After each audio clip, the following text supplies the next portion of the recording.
Не е тајна дека Porsche подготвува полута верзија на 718 Cayman GT4 со ознака RS. Низините тестирања се во последна фаза и како дел од нив е и проверката како ќе се однесува во екстремни услови.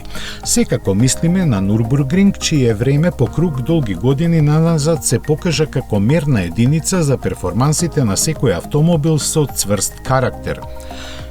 Иако 718 Cayman GT4 RS се уште неофицијално е представен, Porsche го изнесе на патеката без никаква камуфлажа, како да сакаше да покаже дека треба да веруваме на мускулестата каросерија закитена со тркачки спойлер.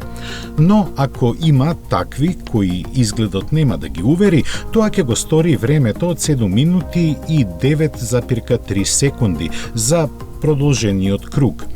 Пократкиот пак, кој порано служеше за споредба, го помина за 7 минути и 4,5 секунди, што е за импресивни 23,6 секунди побрзо од 718 Cayman GT4 без RS значка.